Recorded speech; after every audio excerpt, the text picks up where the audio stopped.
Don't react. Your sister is filming you. My husband texted me at my father's memorial service. I kept smiling, scanned the room, then replied with a single code word, Raven. 10 seconds later, his entire SEAL team, dressed as guests, stood up. What happened next made her regret everything. I've faced down gunfire, made split-second decisions that decided fates, and served for over 3 decades as a lieutenant general in the U.S. Army. But nothing, and I mean nothing, prepared me for the sickening betrayal that unfolded at my own father's memorial service.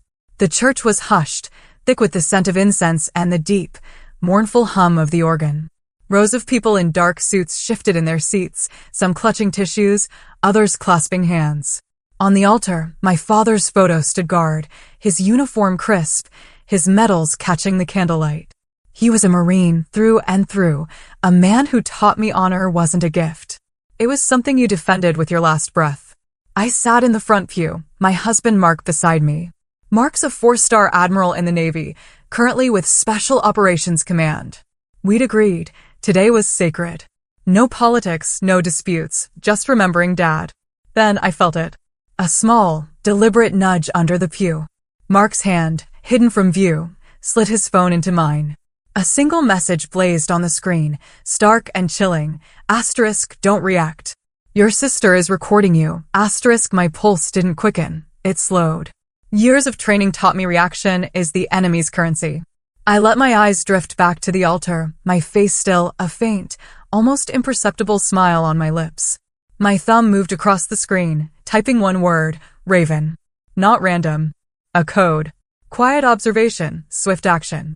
10 seconds later, the subtle scrape of chairs on hardwood. 8 people, dressed like ordinary mourners, rose from scattered seats across the sanctuary. Nobody in that church knew they were Mark's SEAL team. Disguised as guests, they moved with surgical precision, splitting into pairs, scanning faces, quietly confiscating devices. No raised voices. No arguments. The organ kept playing, a mournful soundtrack to the silent raid. From the corner of my eye, I saw Rachel, my older sister, freeze. The phone she'd been angling toward me slowly lowered. Her mouth opened, then snapped shut. Her eyes darted from me to Mark and back, searching for understanding, for an escape route. And in that moment, it wasn't just about today. It was deeper. Years of something ugly building beneath the surface. Why turn our father's solemn memorial into a stage spectacle? Those questions burned in the quiet of the church, and right there in that pew, I swore I'd find the answers. Rachel tried a tight, strained smile as a SEAL in a black suit politely took her phone. She adjusted her scarf, leaned toward the woman next to her, whispering something I couldn't hear. She looked like someone trying desperately to pretend she hadn't just been caught red-handed. I'd seen that look before. In my 20s, after I was commissioned, she'd tell people I joined the Army because I couldn't handle civilian life. At family dinners, she'd raise her glass and say, to Terry, Dad's favorite, that half smile making it sound like a compliment, but it landed like a jab, meant to sting. My father used to tell me, not every traitor stands on the other side of the battlefield.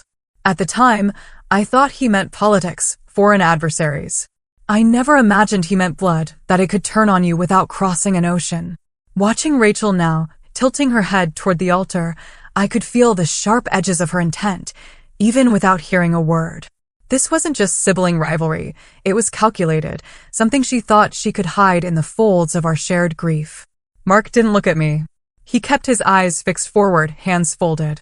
That's how I knew the situation was far bigger than a petty stunt. If he'd quietly activated a SEAL team, it meant he already had pieces of the puzzle I hadn't yet seen. As the pastor began to speak, I kept my breathing even, my posture unbroken. In the Army, you learn the battle rarely starts where the bullets fly. It starts in the moments when you're tested to stay still, while everything in you screams for motion. 3 days before the memorial, I'd been in my father's study. The room smelled of cedar and old paper.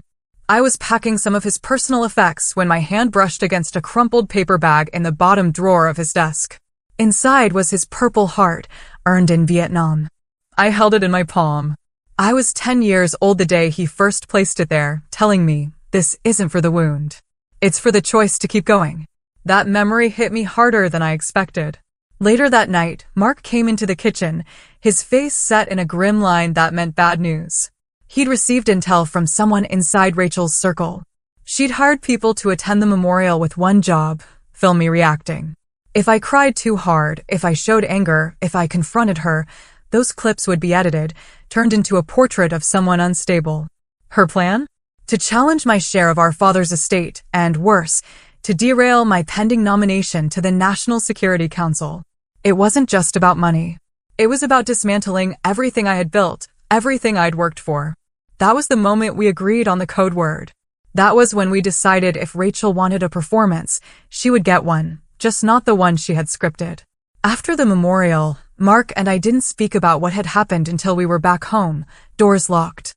We'd both learned in our respective careers that timing mattered. Sometimes the silence immediately after an event was the best way to protect the truth from too many ears. In the living room, he handed me a folder. Inside were still images, phone numbers, and short notes scribbled in his handwriting. These weren't random. Each one linked to a person who had attended the service, and each was marked with a discrete symbol that told me how much of a threat they might be. Mark had tapped into the intelligence channels available to him as part of SOCOM. It was not the kind of favor you ask lightly. His team had quietly followed threads from Rachel's phone records and financial transactions, and the picture was becoming clearer with every connection. The names meant little to me at first, but one stopped me cold: Colonel David Mercer. The last time I saw Mercer was 5 years ago, across a conference table at Fort Bragg. He'd been assigned to a joint special projects unit I was overseeing. Brilliant on paper, reckless in practice.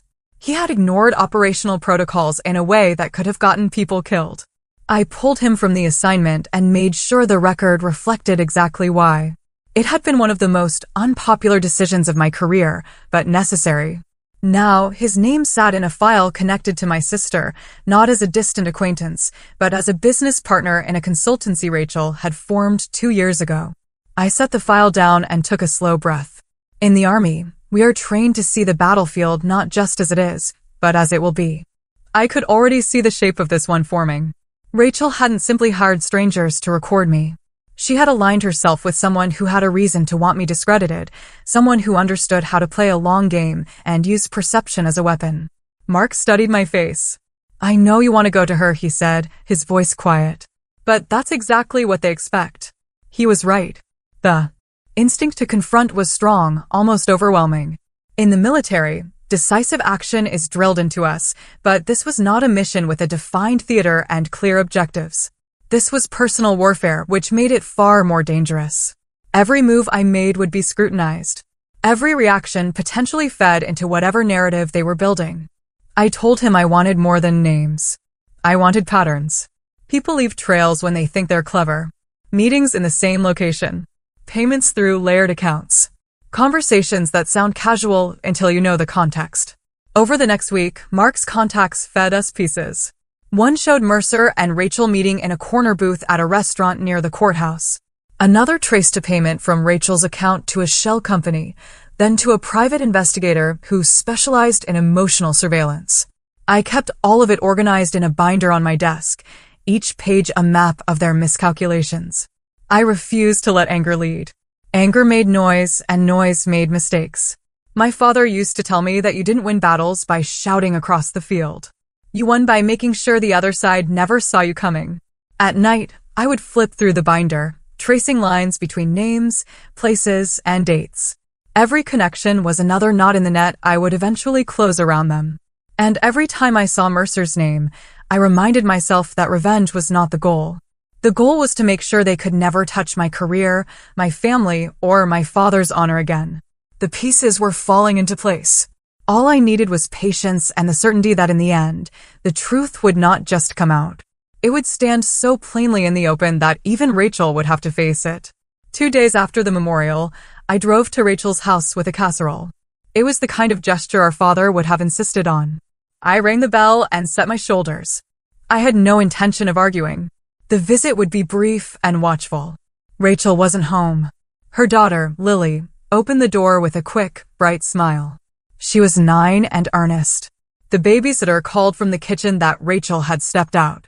She waved me in and returned to a sink of dishes. Lily tugged my sleeve. "Aunt Terry, come see what I made." She led me to the dining table where paper crowns lay in a row. One was purple with silver stars. Purple always brings my father to mind. I placed it on her head. Regal, I said. She laughed and spun. We colored quietly. Lily drew a medal that looked like an oval with a ribbon. She shaded it purple. Is this Grandpa's heart medal? She asked, her voice soft. The one for being brave and hurt at the same time? Yes, I said. It is called a Purple Heart. She nodded, then tilted her head the way children do when they repeat cargo too heavy for them. Mom says you are going to sell all of Grandpa's medals. She said it the way a child asks about ice cream after dinner. Heat rose in my chest. Not rage, something heavier, colder. I set the marker down. The room clicked into high focus. The hum of the refrigerator, the clink of a spoon. Lily's small breath, waiting for my answer. Weaponized innocence does not arrive with sirens. It arrives with wide eyes and open questions. I crouched so we were eye level. Sweetheart, I said, keeping my tone even. Medals are not things I sell. They are things I protect. Your grandpa gave his country more than most people will ever understand. Those medals belong to the story of who he was. She frowned. Then why would Mom say that? Sometimes grown-ups speak from hurt, I said. Sometimes they are mistaken. I did not add that sometimes grown-ups use children to deliver cuts that leave bigger scars. Lily traced the purple medal with her finger. Can you show me the real one sometime? Yes, I said. I can show you. And I can tell you how he earned it. The babysitter called that Rachel had texted. She would be back in 10 minutes. I helped Lily glue a ribbon to the paper medal. It felt like a promise. When I left, I did not slam doors or call Mark. I put the empty pan on the passenger seat and sat with my hands on the wheel. The insult was specific. It did not bruise only my pride. It struck at my father's honor. I could taste metal at the back of my tongue. On the drive home, I called an archivist at the Army Heritage and Education Center. I arranged temporary custody paperwork so the medals could be cataloged, photographed, and stored in a climate-controlled vault. If Rachel wanted the story to be that I would sell them, the record would say otherwise. Facts are calmer than rumors. They endure. Back at my desk, I opened the binder and drew a line between Rachel's name and Mercer's. I added a note in red ink. Asterisk leverage through the child. Narrative contamination. Asterisk I breathed in for 4 counts and out for 6. I would not let them draft Lily into their war. I would not let them turn a child into a weapon against her own history. Ever. The family meeting was held at my uncle's house under the flimsy pretense of discussing memorial donations. The living room smelled of coffee and furniture polish, the kind of comforting scent that, today, felt like a stage set for something else entirely. Rachel sat across from me, legs crossed, a porcelain cup balanced in her hand. She waited until the room quieted, until all eyes could swing her way, and then she smiled. The kind of smile that wasn't about joy. You know, she said lightly, her voice dripping with false casualness, Terry's always been great at ordering soldiers around, but in real life, outside the army, I'm not sure she'd know what to do with herself. It was a simple sentence dressed as a joke, but I felt the cold shift in the air. A couple of cousins chuckled nervously. My aunt looked down at her lap. The words were meant to land and stay, to plant a seed that would grow in the minds of everyone present. I set my coffee down without a sound. My posture didn't change, but I let my eyes meet Mark's across the room, his jaw tightened just enough for me to see. And in that silent exchange, we both understood. This was not an isolated remark. This was the opening volley in something bigger. I could have responded. Years of command had taught me how to cut through subtext with precision, but battles chosen in anger are rarely won in strategy. Instead, I let the silence do its work. People remember who stayed calm when provoked. They also remember who threw the first stone. Rachel turned her head toward another relative as if the comment had been a passing thought already forgotten. But I caught the quick glance she shot me from the corner of her eye. She was checking for damage. I gave her none. The meeting moved on to donation logistics, numbers, and bank accounts, but I was no longer listening. In my mind, I added another line to the binder at home, asterisk public undermining attempt. Witness count, 12, asterisk Mark's gaze stayed steady on me until the meeting ended. No words passed between us on the drive home. We didn't need them. The war had already started. It simply hadn't been announced yet. The day after the family meeting, Mark slid an unmarked envelope across the kitchen counter. He didn't speak until I had broken the seal and pulled out a small flash drive. "This came in last night," he said, his voice flat. One of the seals embedded at the memorial picked it up without drawing attention. I had it decrypted before breakfast. I walked to my study, closed the door, and plugged the drive into my laptop. The file list was short. One audio file, timestamped 2 hours before the memorial service started. My fingers hovered over the trackpad for a moment before I clicked play. The sound was muffled at first. A clink of silverware, low voices in the background, the kind of ambient noise you'd hear in a hotel lounge. Then a voice I knew better than my own rose above the rest. Rachel's. "Just get the moment," she was saying, her tone flat, businesslike. "I don't care if she's crying or snapping at someone. Just get the moment she loses control." There was a pause, then the faint sound of money sliding across a table. A male voice, unfamiliar, answered. "Understood. One clean shot is all it takes." Rachel's voice again, sharper this time. "Exactly. People don't remember the whole story. They remember the image you give them. I want them to see her as unstable. The rest will take care of itself." I stopped the playback and leaned back in my chair. The air in the room felt heavier, as if the walls had moved closer. I replayed the clip, this time with my eyes closed. I wanted every inflection burned into my memory, every pause mapped. The seal who'd captured it had been sitting at a table diagonally behind them, his phone camera lens disguised as a shirt button, a directional mic sewn into his cuff. The quality was pristine. The conversation was damning. Mark had been right. This wasn't improvised malice. Rachel had planned the attack carefully enough to hire someone with surveillance skills. It wasn't just about the memorial or the estate. This was about building a narrative she could wield in every circle we shared, family, professional, public. I pulled out my binder and added a new tab, Direct Transactions. I printed the transcript, noting the timestamp, location, and voice IDs. Every detail would matter later, not just for court, but for the court of public opinion. Still, part of me hesitated. Hearing her voice stripped away the thin hope I'd been carrying, that this was a misunderstanding, that grief had twisted her judgment only for a moment. No, this was calculated. Deliberate. She had chosen her weapon, and it was me. I sent a secure copy of the file to our attorney with the subject line, Category A Evidence, Immediate Review. Then I encrypted the original, stored it in a separate cloud account Rachel could never access, and physically locked the drive in my safe. When I stepped back into the kitchen, Mark was leaning against the counter, arms folded. "She's not just playing dirty," I said. "She's trying to rewrite who I am." He nodded once.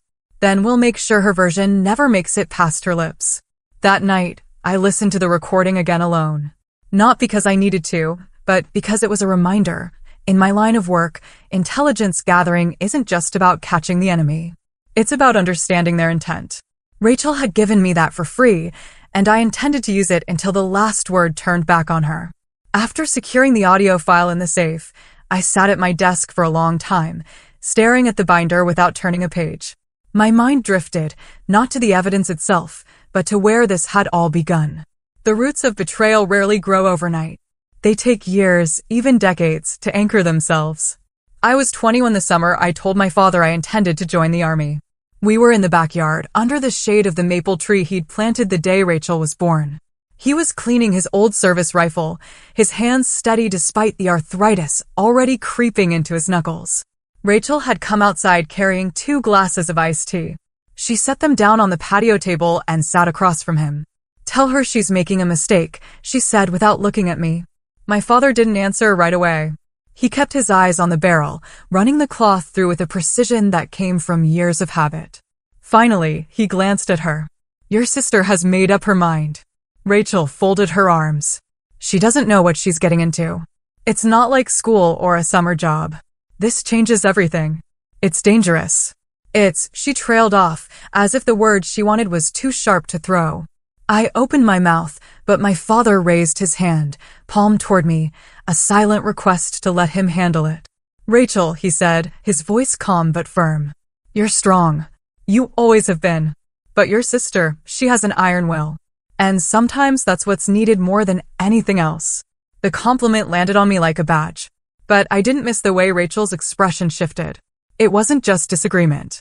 It was something cooler, a flicker in her eyes that I couldn't name at the time. She pushed her chair back with a scrape. "Fine," she said, standing. "But don't come to me when it all goes wrong." She walked inside, letting the screen door slam shut. My father sighed and returned to the rifle. "You can't expect everyone to understand why you choose the path you do," he said. "But you have to be ready for the weight that comes with it." At the time, I thought he meant the weight of command, of deployments, of the uniform itself. Only years later did I realize he'd been warning me about another kind of weight, the strain that success can place on relationships, especially when one person feels left behind. That day under the maple tree, my father had given me his blessing. But in doing so, he had also, without meaning to, planted a seed in Rachel.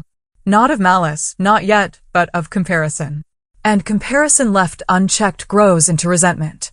Sitting at my desk now, decades later, I could see the through line clearly.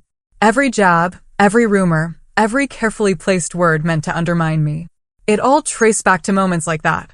My father's praise had been honest, but it had split something between us that never truly healed. The irony was bitter. He had told me I had an iron will. What he didn't say was that one day I would need every ounce of it, not to face a battlefield abroad, but to survive the one waiting for me at home.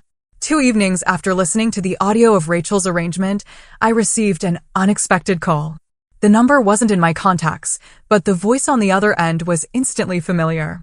"Terry, it's Dana Whitfield. We went to high school together, and I've stayed in touch with Rachel over the years." Her tone carried hesitation, like she was weighing each word carefully. She asked if we could meet in person. We agreed on a small coffee shop off the main road, quiet enough for privacy, public enough to feel neutral. When I arrived, Dana was already there, stirring a cup she hadn't tasted. She looked up and gave a tentative smile. "I don't know if I should be here," she began, her voice barely a whisper. "But I think you need to understand something about your sister." I said nothing, letting her find her rhythm. "She always admired you," Dana said. "Back when you got into West Point, she told everyone how proud she was, but things shifted, especially after your father's will came out. I think she felt like she was invisible, like you were the only one he saw." The words settled between us. It wasn't news that the estate had been divided unevenly. My share was larger, tied to the responsibility of maintaining our father's military memorabilia and property. It had been his decision, explained to both of us before his passing. I'd assumed Rachel had accepted it, even if she wasn't thrilled. Clearly, I had been wrong. Dana leaned forward, lowering her voice further. "It's not just the money. She told me once that when he gave you that Purple Heart to safeguard, she realized he was trusting you with parts of him he'd never given her. She couldn't get past it." I felt the edges of my binder in my mind. Each page of evidence, each calculated move she'd made against me. Those were acts of strategy, but beneath them was something more personal. A wound she'd been carrying long before the memorial. Long before Mercer, long before she'd ever thought to hire someone to catch me off guard. Dana glanced toward the door as if worried Rachel might walk in. "I'm not defending what she's doing," she said. "But I think you should know it's not just about tearing you down. It's about her trying to fill a space she's convinced she'll never have." I thanked her and paid for her coffee before she could protest. On the drive home, the city lights blurred in the windshield. This wasn't just about money or career sabotage. It was about a fracture that had been there since we were young, a split my father never intended, but had never fully seen. That didn't excuse her actions, but it reframed the battlefield. I was no longer fighting just an enemy. I was navigating the fallout of a lifetime of comparison, and that made the path forward both clearer and far more complicated. The moment the SEAL team rose from their seats in the chapel, the air changed. It wasn't loud, no shouts, no barked orders, but the shift in presence was unmistakable. Rows of solemn faces, once blending into the grief-filled crowd, now moved with a purpose that no civilian could quite place. Rachel froze mid-swipe on her phone, her eyes darting to the men and women who were suddenly no longer guests. Their movements were precise, almost reverent as they fanned out, each taking a different section of the chapel. Not a single camera flash went off. Not a single gasp broke the stillness. Only the sound of polished shoes against the wooden floor and the faint creak of pews as they passed. I kept my gaze fixed on the framed photograph of my father at the altar. The black and white portrait captured him in uniform, jaw set, eyes focused forward, as if even in death, he was still watching over the room. My phone, still in my lap, was warm from the single word I had texted, Raven. I didn't need to look at Mark. I could feel him a few rows back, the calm center of a storm he had choreographed weeks earlier. 2 weeks before the memorial, in the quiet of our kitchen, he had laid it out for me. She'll try something, he said, pouring coffee into my mug. And if she does, we need to make sure she's the one exposed, not you. I bristled at first. Mark, this is my father's memorial. It's supposed to be about him, not. It will be, he interrupted, his tone measured. But you need to understand. Rachel isn't going to care about the sanctity of the moment. She'll see it as an opportunity. We take that away from her. He showed me a diagram, rows of seating, shaded zones for angles of visibility, notes on who would sit where. Every member of the SEAL team would attend in civilian clothes, blending in as friends of friends, distant relatives, or even members of the clergy. Their task wasn't to intimidate. It was to quietly neutralize any attempt to record, manipulate, or distort what happened that day. I had looked at the plan and asked, and if she does nothing? Mark had met my eyes. Then they sit there and mourn your father alongside everyone else. No one ever knows. That was the thing about Mark. His operations weren't just about force. They were about precision, about allowing for every outcome without drawing unnecessary blood. In his world, the most effective takedowns often happened without a single shot fired. Back in the chapel, I watched as one SEAL gently approached the guest seated next to Rachel, an older man I didn't recognize, and extended a hand. The man, confused, passed over a small recording device without argument. Another team member moved down the side aisle, leaning towards someone in the third pew. A phone was handed over almost instantly. It was all done with that same cold courtesy Mark had emphasized. No accusations, no scenes, just a silent, methodical removal of weapons. Though here, the weapons were digital. Rachel's phone was the last to go.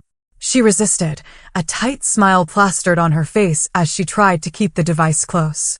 But the woman who took it, a SEAL with short blonde hair and a black blazer, was relentless in her calm. She whispered something I couldn't hear, and Rachel's hands slowly opened. From my seat, I caught Rachel's eyes. They were wide, searching, her mouth slightly open. For a fraction of a second, I thought I saw the flicker of a memory. Maybe of another time she'd been outmaneuvered. Maybe of the maple tree conversation with our father years ago. I didn't give her more than a glance.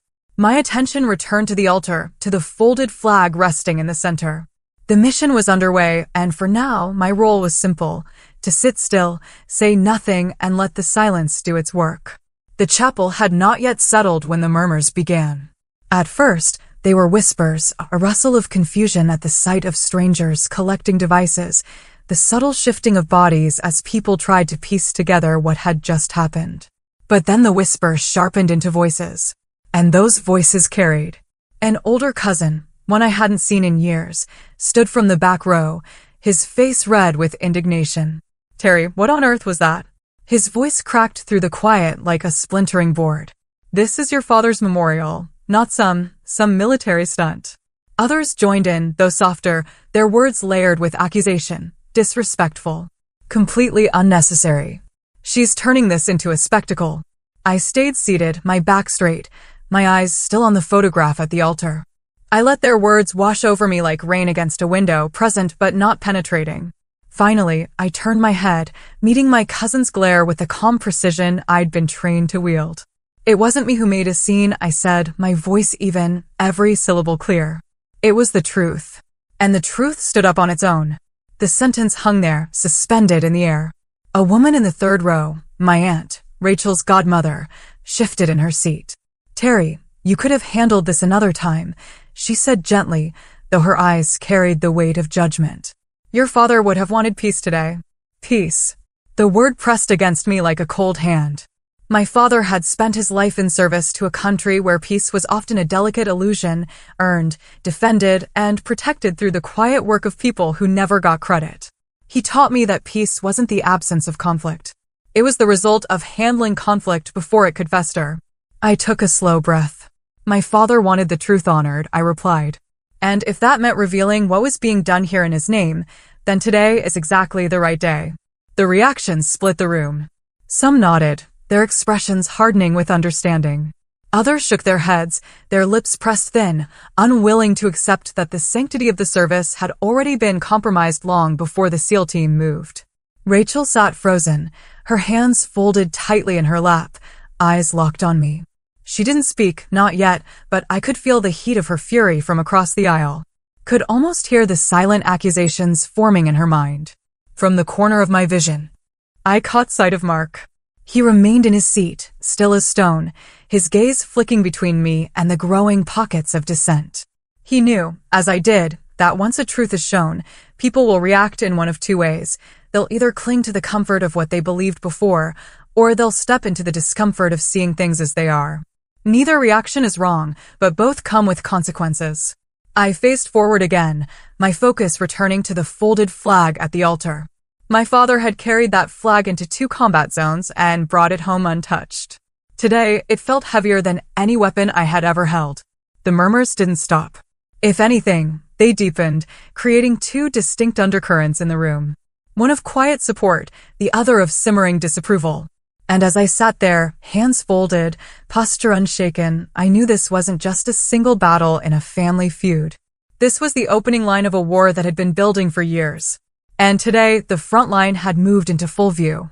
Rachel stood slowly, smoothing the skirt of her black dress as if the fabric itself were the only thing worth straightening.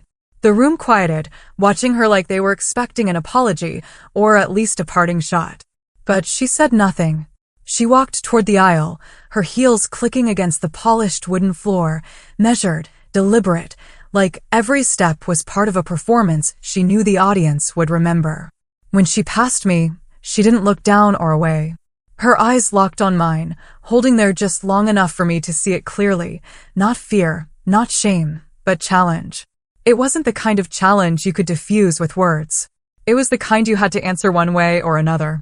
I kept my face still, my breathing steady, the way I'd been trained in interrogation rooms when someone was trying to push me into a mistake. Mark didn't move beside me, but I felt the subtle shift in his posture, like he just marked the moment in his mental timeline of this war. Rachel reached the chapel doors, opened them without a glance back, and stepped into the cold afternoon light. There was no slam, no dramatic exit, just the quiet click of the door settling back into place. But that sound carried more weight than a shouted threat. It was her way of saying, "I'm not finished." The service continued, but the air in the room had changed. Conversations afterward were clipped and polite, as if everyone knew they were standing in the middle of something much larger than a family disagreement. I shook hands, accepted condolences, and thanked people for coming, all while feeling Rachel's look still imprinted behind my eyes. It was the look of someone who had just lost a battle, but believed she could still win the war. When Mark and I finally stepped outside, the winter air bit at my skin. But it wasn't the cold that made me shiver. It was the certainty, etched as clear as her stare, that Rachel's next move would be calculated, personal, and coming soon, and I would be ready. It started with one name, the former Army officer I had flagged from Mark's intel report, someone I'd removed from a joint operation years ago for falsifying readiness logs. He was now on Rachel's contact list. That alone was suspicious. But what caught my attention was who he was working with now.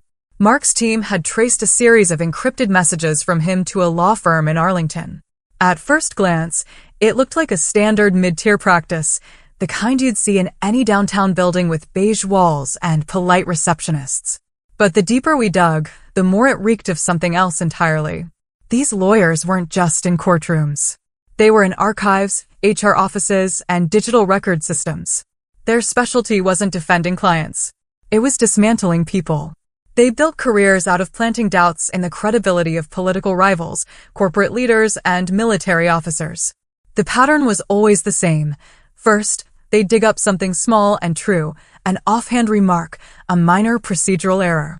Then, they'd inflate it, wrap it in manufactured context, and feed it to the right people until the damage was irreversible.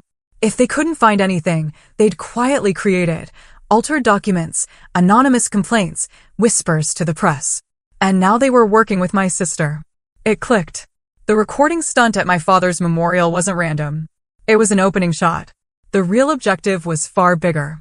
If they could get footage of me losing control in public, They could frame it as instability, leak it to the right channels, and let the rumor mill erode my standing in the army. That would do more than wound my career. It would strip my security clearance, dismantle years of operational trust, and make me radioactive to every future assignment. Rachel wasn't just trying to embarrass me. She was trying to erase me. I sat at the dining table that night with the files spread out before me, names, timelines, connections drawn in ink. Mark stood at the counter, his arms folded, watching me think. "They've been doing this for a long time," I said finally. "And they're good at it," he replied, "which means we can't just react. We have to own the timing." I thought about my father's words years ago. Not every enemy wears a uniform. Looking at the web of connections, I realized this wasn't just Rachel's fight anymore. She had plugged herself into something that had dismantled far stronger people than me. But what she didn't understand was that I'd spent my career operating in the shadows, learning how networks fall apart when you pull the right thread. The problem was, the right thread might also be family. 3 days after Mark traced the law firm's ties, the hit landed. I was midway through reviewing a readiness report when my phone buzzed. 3 rapid notifications, all from different friends. Each had sent the same thing, a link to a viral video. My stomach tightened before I even opened it. The clip was only 15 seconds. It showed me in a dimly lit room, holding my father's Purple Heart. My face was unreadable, then a hard cut to me tossing it into a trash bin. The camera angle shifted just enough to catch the sound of metal clinking against the can's rim. The audio was muffled, but over it came my voice, clear enough to make anyone believe. It's just a piece of metal. I froze. I knew exactly what they'd done. The first half was from a year ago when I had been cataloging my father's military memorabilia for safekeeping. I'd been holding the metal over a box, not a trash can. The second half, me dropping something, was from an unrelated charity cleanup where I'd thrown away a dented lamp. They'd stitched them together, cleaned the audio, and dropped in words I had never spoken. By the time I reached the end of the clip, the view count was already climbing, 20,000, then 22,000. The hashtags told me everything about how it was spreading. Hashtag her disrespect, hashtag hack, hashtag stolen valor, hashtag loss, hashtag disgrace. I called Mark. He had already seen it. "It's staged," I said, forcing my voice to stay level. "Of course it is," he replied. "But that's not the point. The point is they've chosen the battlefield." And they had. The comment section was a war zone. Some called for my resignation, others defended me, insisting it was a smear. Old acquaintances chimed in, some with support, others with thinly veiled judgment. My inbox filled with journalists requesting statements, military blogs posting think pieces about the decay of honor and leadership. The speed of it wasn't natural. Mark's cyber team confirmed the clip had been seeded by accounts tied back to the same law firm in Arlington. The network was amplifying it with bot traffic to make it trend. I sat back in my chair reading the comments, my pulse steady, but my jaw tight. This wasn't just an attack on me. It was an attack on my father's memory. They had weaponized not only his metal, but the values it represented. For a moment, the temptation to fire back publicly burned hot in my chest. One statement, one clear explanation, and I could dismantle the lie. But then I remembered, these people weren't looking for truth. They were looking for spectacle. If I reacted now, they'd have exactly what they wanted. So instead, I closed the video. I took a breath. And I began planning what came next. Because if they wanted a battlefield, I'd make sure it was one I chose. That night, I stopped reading the comments and opened the binder instead. If they wanted a theater, I would choose the stage and the lighting. I called our attorney, then Mark.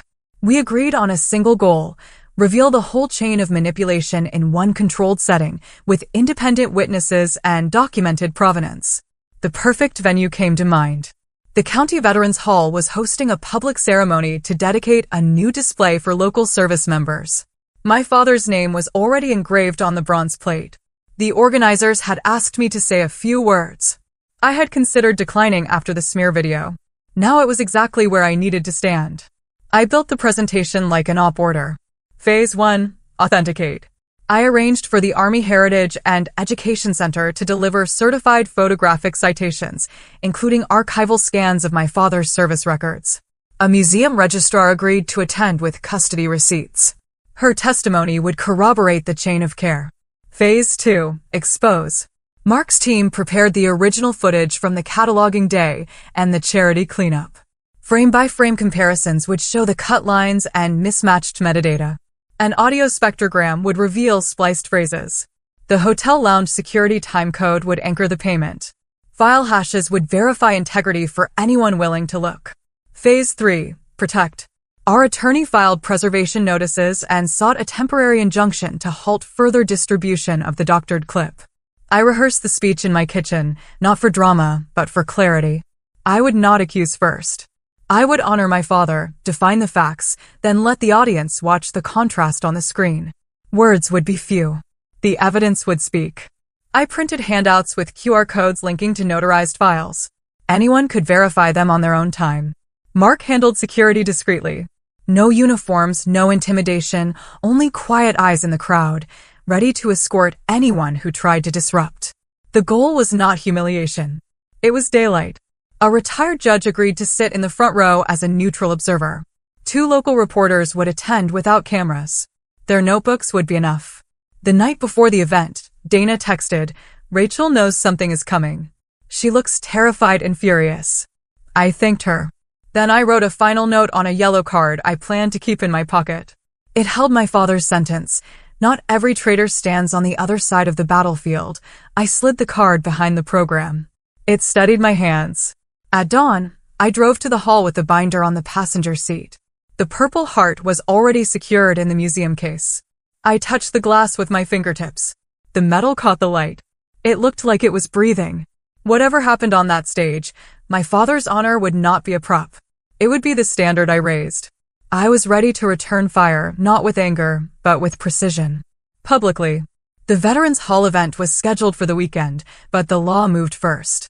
On Thursday morning, I entered the county courthouse with my attorney, Miss Hayes.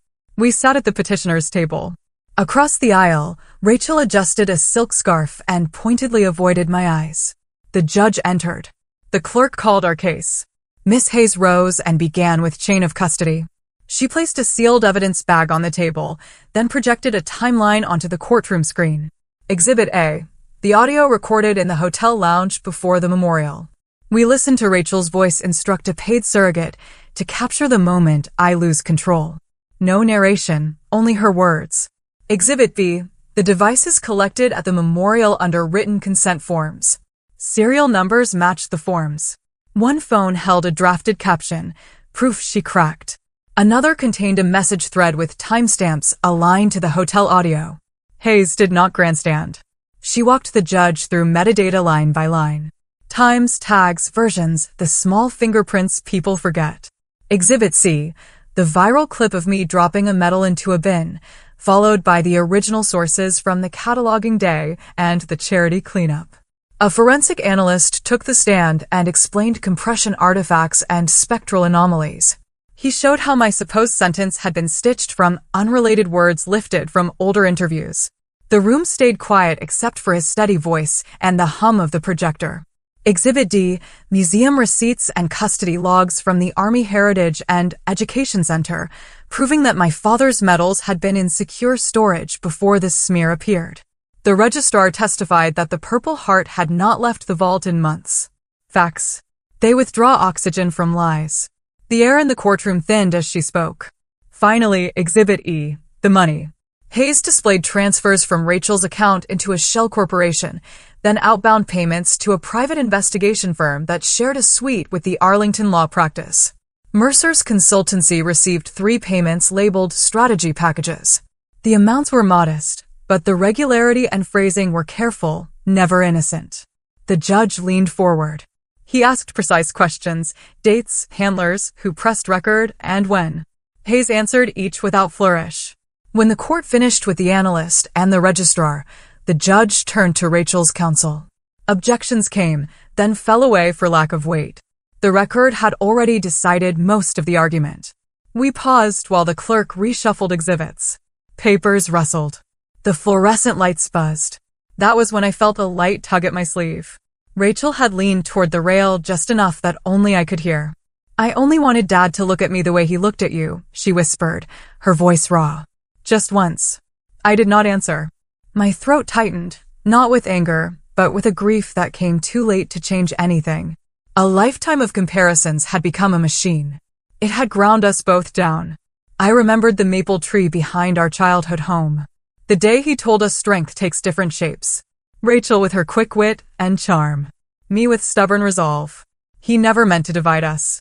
Yet his faith in me became a wedge neither of us learned to lift. The judge called us back to order. Hayes closed with one sentence. The facts show a deliberate campaign to fabricate instability and to defame a serving officer while exploiting the confusion for advantage. She sat. No pointed finger, no raised voice. In the hallway, reporters waited near the elevators. I passed without comment. Rachel emerged a minute later, her attorney whispering into her ear. Our eyes met for a heartbeat. No victory in mine, and none in hers. Only the weight of a family that carried its quarrels into public because it could not resolve them at the kitchen table. The hearing ended without a ruling. The judge took the matter under advisement and set preservation and restraint orders for the afternoon. I sat on a wooden bench and placed my hand over my chest, where the Purple Heart would rest if I were my father. Asterisk honor is not a medal. It is a posture. Asterisk I kept it. 2 days after the hearing, the Veterans Hall filled with conversation and the clink of chairs. Flags lined the walls. A bronze plaque with my father's name waited under a velvet cover. I signed the program at the podium. My notes were short. The evidence would carry the weight. Mark kept to the back with 2 plainclothes security observers. The museum registrar sat in the front row, and a retired judge settled beside her, pen poised. I stepped to the microphone and let the room quiet on its own. I spoke first about service. I said a name is stitched to a uniform, but honor is stitched to a life. Then I invited the registrar to confirm custody of my father's medals. She described the vault, the logs, the handling rules. When she finished, I nodded to the AV tech. The screen lit with the hotel lounge still. I kept my voice minimal. This is a recording captured before the memorial service. The audio rolled. Rachel's voice carried clearly, get the moment. I want the second she loses control. A few people shifted in their seats. Another audience member stood and walked out, hands tight at his sides. I let the silence breathe. I did not comment. The next slide held 2 frames side by side. My hands over a storage box on the left, a dented lamp dropping into a trash can on the right. The analyst narrated calmly. He highlighted the mismatched metadata. He showed the compression seams around the metal. He played the spectrogram that revealed spliced words. When the side-by-side clip ran, the lie became visible without adjectives. Whispers gathered like wind through a stand of trees. A pair of veterans rose and left, heads low. Others leaned forward, reading the QR codes on the program. The notarized files opened and their faces changed as proofs loaded. I kept my shoulders square. My father taught me to let facts do the climbing. I spoke again, not to accuse, but to draw a line around what mattered. I said my father's Purple Heart was not a prop. It had been wounded into existence. It would never be used as a cudgel. I thanked the registrar and the analyst. Then I turned to the plaque and lifted the velvet cover. The metal caught the gymnasium lights. My father's name glowed. A man in a Korea War cap called out, "General, why not sue them tonight?" I answered plainly, the court is already in motion. Tonight is not for a victory lap. It is for setting the record straight. A woman near the aisle argued that family should stay private. I agreed, then said privacy was violated the moment a camera aimed to manufacture shame.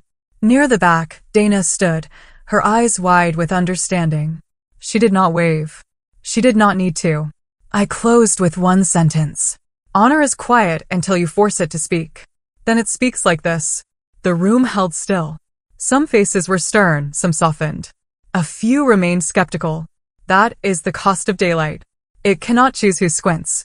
When it ended, I stepped down from the stage and placed my palm on the plaque.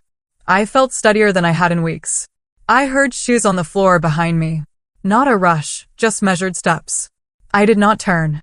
Whether they were leaving in protest or approaching with apologies did not change the fact that the evidence was public, preserved, and anchored to my father's name. The justice was not loud, but it was exact, and it was enough.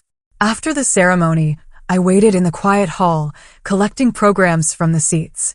My phone buzzed. Dana texted. Asterisk maybe she understood. Just too late. Asterisk, I asked what she meant. She wrote that Rachel sat in her car behind the building, silent. Dana asked me to meet her outside. In the lot, the air smelled like cold metal and pine. She stepped from her sedan with a small craft envelope and held it out. She gave me this, Dana said. She told me to bring it to you if you still wanted the truth more than a win. Inside was a flash drive and a folded note.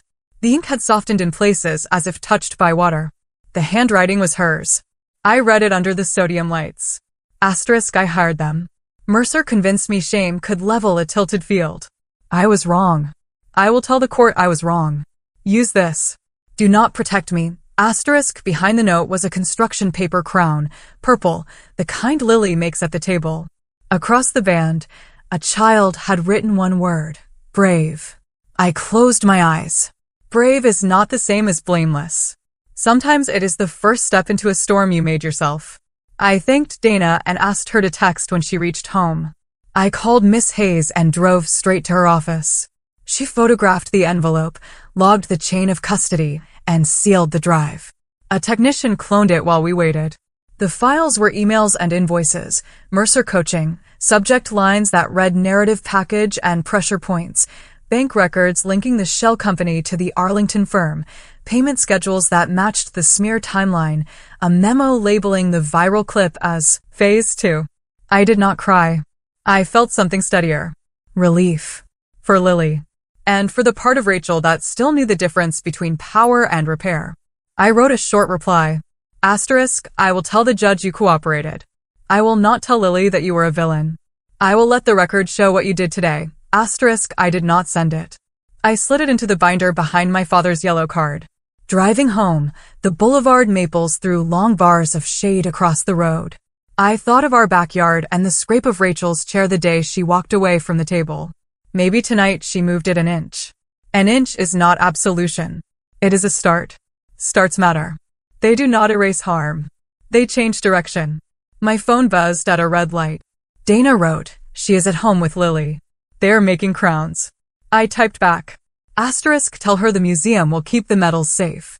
Tell her Lily can visit them. Asterisk, I erased the message and set the phone face down. Some words belong in a courtroom. Some words belong in the very quiet space between sisters who are not ready to speak, but might be willing to begin someday. The ruling came on a gray Monday, the kind of morning that carries neither celebration nor dread, only the firm weight of consequence. I sat at the petitioner's table with Miss Hayes, while the clerk shuffled papers and the judge adjusted his glasses. Rachel was across the aisle with counsel. Mercer sat 2 rows back. A representative from the Arlington firm occupied the end seat, expression blank. The judge spoke without theatrics. He adopted our exhibits in full. He accepted the chain of custody. He credited the museum logs. He found the authentication unimpeached. He summarized the memorial intervention as proportionate and orderly, undertaken to prevent the manipulation of grief for unlawful ends. Then he addressed the video. Our analyst returned to the stand and walked through the splice again. He explained spectral anomalies and compression artifacts. He traced mismatched timestamps and file hashes. The judge stated the point in a single sentence. The clip was manufactured to convey a false impression of contempt. The order followed in plain lines. A permanent injunction barred further publication of the doctored clip. A written retraction would be issued under the signatures of the individuals and entities that had seeded it. Monetary damages were awarded, but the amount meant less than the language that framed them. The court recognized a concerted campaign to manufacture instability and to weaponize grief. It recognized that the memorial had been targeted as a stage for humiliation. It recognized that my father's medals had been misrepresented as props in a story designed to harm a serving officer and a family. Then the gavel fell on referrals. The judge transmitted the record to the state bar for review of the firm's conduct. He sent Mercer's invoices and emails to the Inspector General for potential fraud and misuse of investigative resources. The court recommended that the district attorney consider charges related to unlawful surveillance and wire fraud. He granted our motion to seal my personnel records. He restored my standing in full and commended the museum for safeguarding the artifacts with care. The courtroom exhaled the way a crowded room does when a storm finally spends itself. I did not feel triumph. I felt repair. Tight stitches across a tear that never should have been made. When we stepped into the hallway, reporters clustered near the elevator bank, pens poised, cameras lowered. I offered one statement. The facts have been tested. The record stands. I will return to my duties. I did not mention Rachel by name. I did not need to. Outside, the sky broke slightly. A pale band of light edged the clouds. Mark joined me on the courthouse steps and handed me a certified copy of the order. He did not speak for a long moment. Then he said what mattered most. Your father would have approved of the method. Not the noise. The method. I folded the order and placed it in the binder next to the yellow card I carry for steadiness. Miss Hayes walked out with a satisfied nod. Her work had been clean and careful, the kind that leaves little for rumor to hold. Behind us, Rachel exited with her attorney. She did not approach. She placed a hand on the rail. She looked toward the street. She left without turning her head. Dana texted that evening. Lily was at the kitchen table with paper crowns. Rachel was quiet. By week's end, the museum accepted the court's written findings for their archive. The Veterans Hall added a small note to the display. Artifacts preserved by family and community custodians. My father's name sat above the line. I touched the engraved letters and felt the steadiness of metal beneath my fingertips. I had regained the estate as the will intended.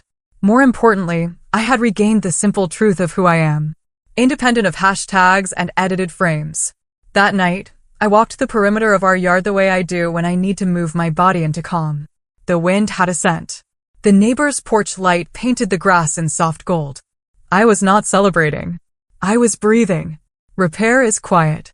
It asks for patience. It holds. I held it. The envelope arrived 2 days later. Thin and unremarkable, sliding through the mail slot with the circulars. I took it to the kitchen, opened it with a spoon, and found a single photograph of my father and me on a parade ground. My hand is raised in salute. His smile is small and proud. Taped to the back was a strip of printer paper with block letters. You won this round, but you are never truly alone. I stood very still. Threats do not always snarl. Sometimes they whisper through something you love. I slipped the photo into a clear sleeve and called Mark. He arrived with a field kit, gloves, bags, labels, and an ultraviolet wand. We documented the envelope. We sealed it. We logged the time. Then I phoned the detective assigned to the surveillance case. She came with a patrol officer, took custody, and asked the right questions. Recent watchers, camera alerts, unexplained deliveries. I answered evenly. Ordinary details matter when someone wants to paint dread over your days. After they left, the street looked harmless. Children on scooters, a dog at a fence, a delivery truck rattling past. Ordinary is a disguise.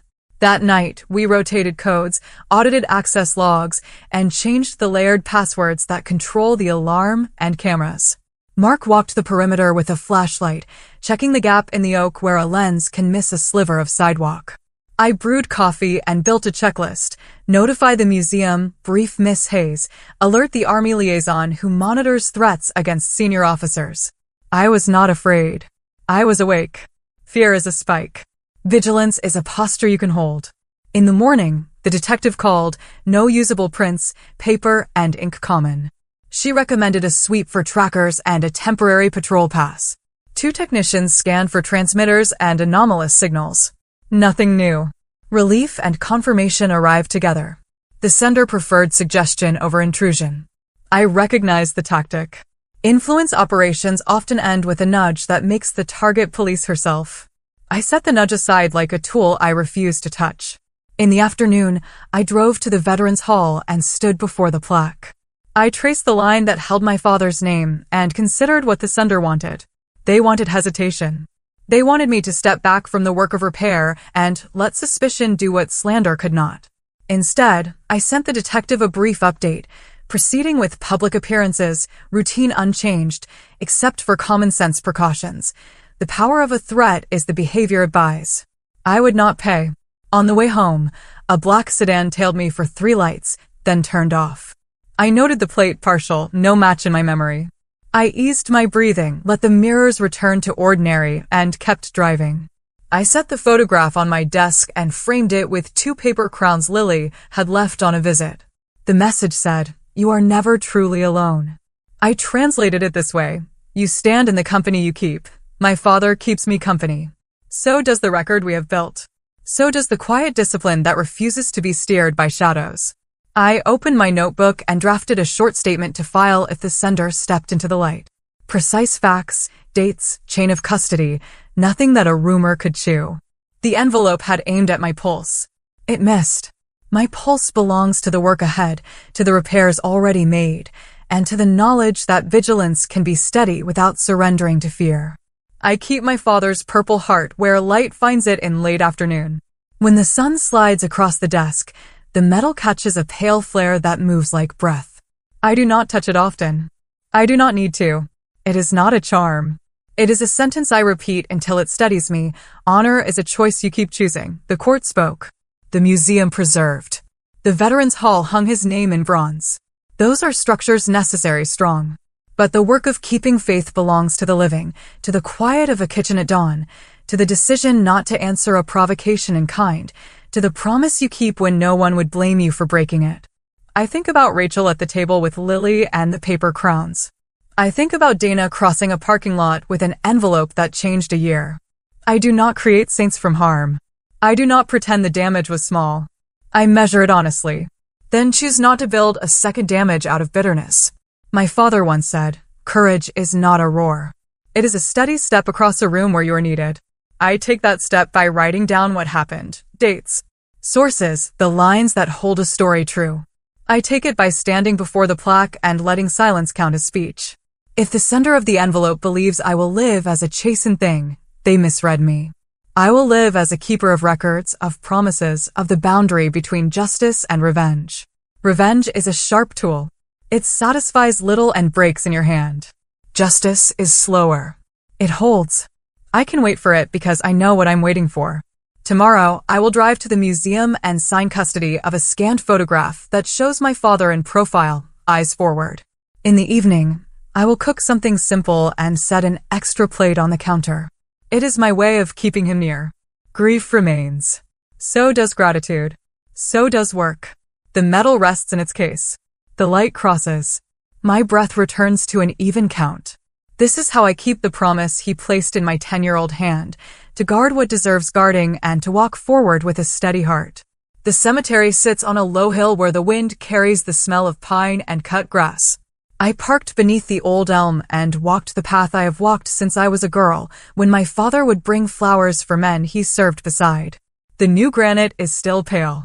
The letters of his name are sharp, as if the stone is still learning how to hold them. I took a small purple heart lapel pin from a felt pouch. The original metal remains in the museum vault. This little pin is my stand-in. I rested the pin at the base of the headstone and laid my palm against the granite. The stone was cool. My breath steamed in the morning air. I lowered my head and spoke as if the wind itself were the messenger. I kept my voice steady. The words were simple. I whispered, I kept it. The sentence meant many things. I kept the metal safe. I kept our name clean. I kept faith with the training that taught me not to fight in anger. I kept the promise you placed in my hand when I was 10, and you said, courage is a choice you repeat. I stood that way for a long minute until the wind thinned and the sun cleared the clouds. A groundskeeper passed with a rake and nodded without intruding. 2 older veterans paused at a nearby plot. One lifted 2 fingers in a quiet salute. I returned the gesture and stayed where I was. Noise has traveled through our family like weather. Today, I wanted the opposite. Quiet that arrives and stays because someone invited it to remain. I told my father about the hearing, about the registrar from the museum who protected the chain of custody like a priest protects the chalice, about the judge who let facts do the speaking, about the veterans who watched the side-by-side comparisons and saw the seam where falsehood was stitched. I told him I felt relief rather than triumph, repair rather than victory, and that repair fits me better than celebration ever could.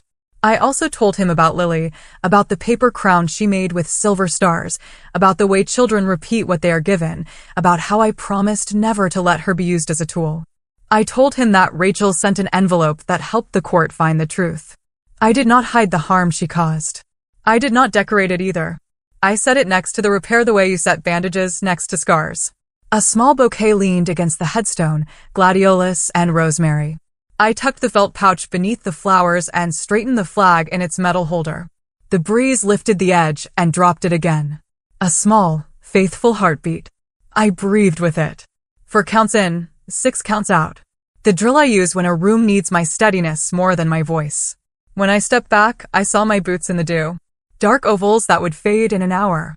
The imprint comforted me. It meant I had been present. That I took responsibility for being present.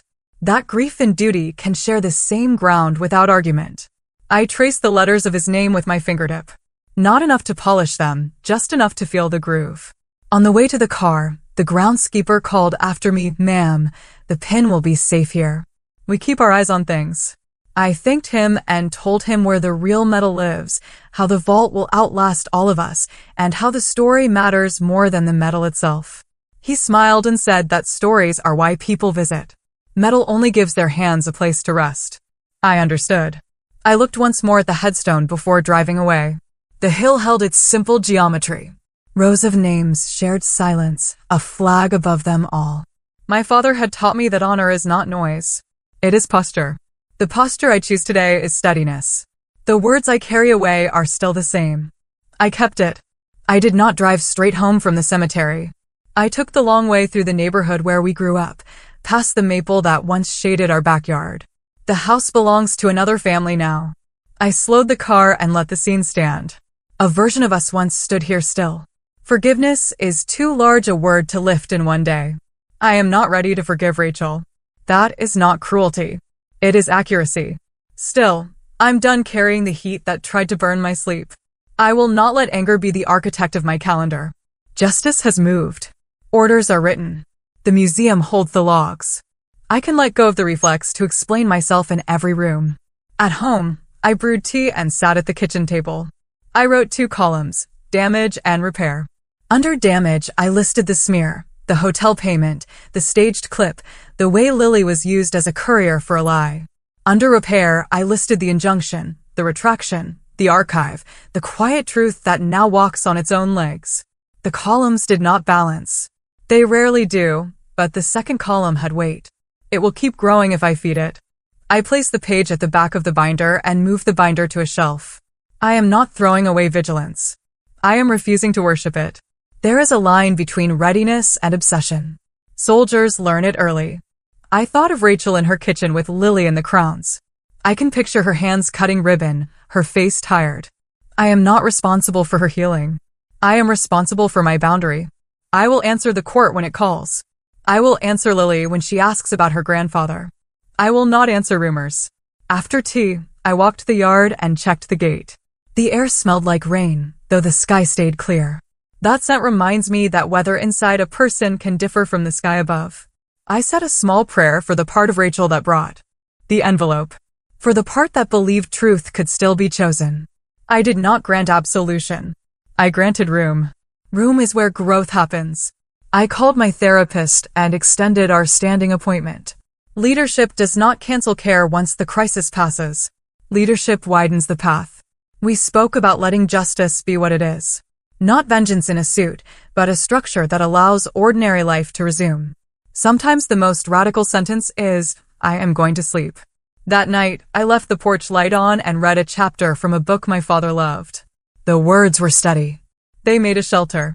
I set the book aside and wrote a letter I may never send. I told Rachel I would not oppose leniency if she keeps cooperating, that accountability and mercy can share a bench if the facts are honored. That Lily deserves parents who choose repair in public and in private. I sealed the letter and put it with the yellow card. Before bed, I stood at the window and watched the street. A neighbor carried groceries. A boy wheeled a bin to the curb. A dog chased a moth. Ordinary life does not ask for a speech. It asks for presence. I turned off the light and let the house rest. Justice will keep its own watch.